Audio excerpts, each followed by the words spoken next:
Chapter 14. The Pool of Right Decisions.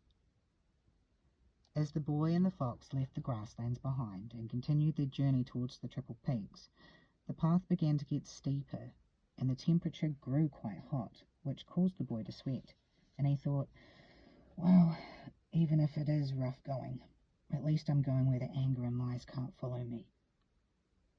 They continued up the hill. The country was barren and desert-like. The sagebrush was small and scrawny, and there was an enormous amount of sand and rocks. Little cacti grew everywhere, and the sun beat down intensely hot. The boy continued upward with the fox by his side.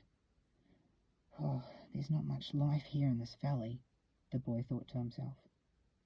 As he looked ahead of him, he heard something, a low, roaring kind of sound.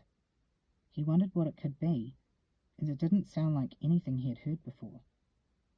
As he continued up the hill, the roaring got louder. Then a breeze began to blow in his face. It was a wet breeze. Soon there was so much moisture in the air that it dripped off of his face as the wind hit him, and it felt good. The boy reached the top of the hill and stepped into a small opening in the trail. Now he could see what was causing the roaring. A beautiful creek poured into the canyon below, and the roaring was the sound of the waterfall thundering into the pool of water at the bottom. Wow, it's gorgeous, thought the boy. He couldn't help but wonder how, in the middle of a desert, a fantasy land such as this could exist. He looked around and saw evergreen trees and hanging ferns, and beautiful orchids growing among them. Fuchsias were blooming. The ground was soft and green because the mist was watering everything around, giving life to this oasis in the desert. As the water struck the boy's cheeks, he thought how cool and refreshing it was. The fox was beside him, his tongue hanging out, and the two looked over the edge of the water, falling into the pool. The water was sparkling and bubbling, and it was crystal clear, and it looked so refreshing that they couldn't hardly stand the thought of not being in it. "Let's go down to it, boy," said the fox. "I'm going to dive in from here," replied the boy. With that, he pulled off of his shirt and shoes and stepped out onto the edge of the rock to dive in. The fox called out, "I don't think that's a good idea, boy.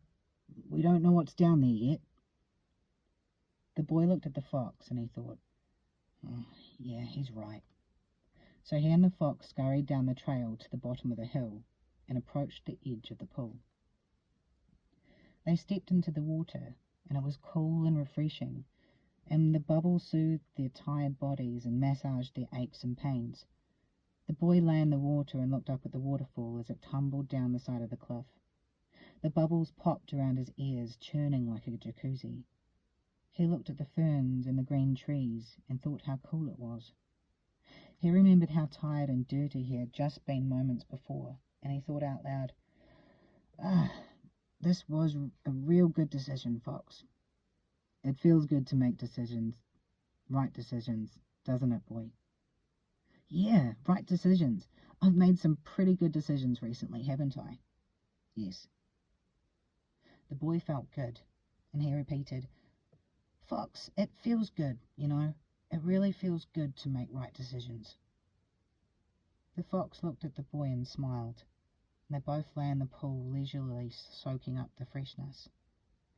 Actually, most of the boy's body was above the water, supported by tremendous power of the exploding bubbles. After a while, the boy looked over at his friend and said, well, now that I know what's down here, I think I'm going to dive in a couple of times.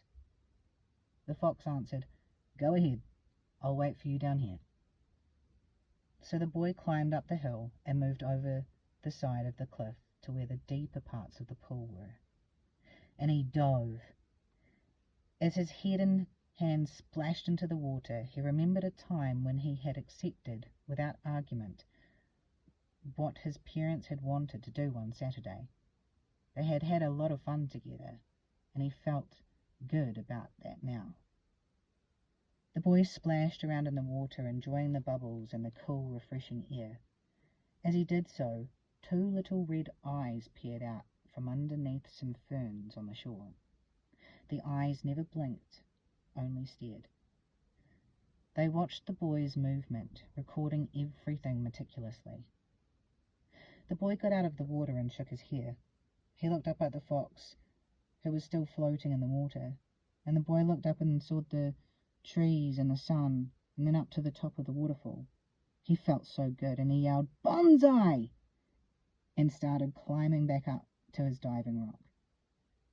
It was a good 20 feet from rock to water, and as he dove the second time, he remembered another good decision he had made.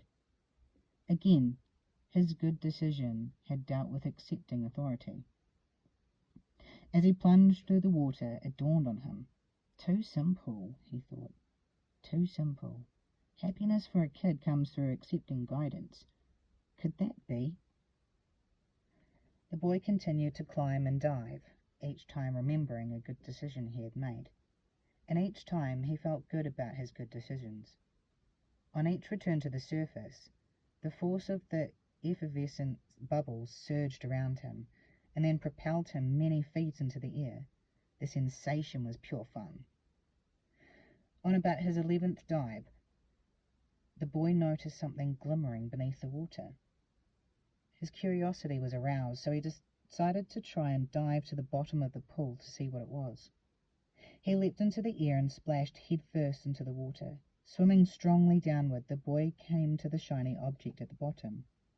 He began brushing off the silt so he could see better, but he ran out of breath and had to swim back to the surface.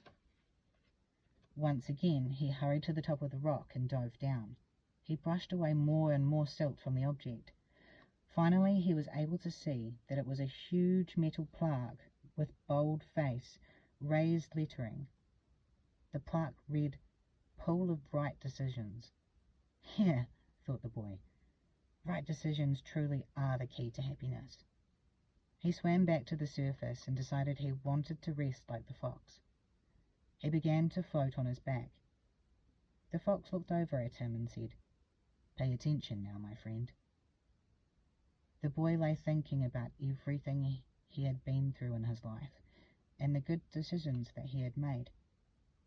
The morning sun was beginning to get hot, and the fox looked at the boy and said, "We'd better be on our way."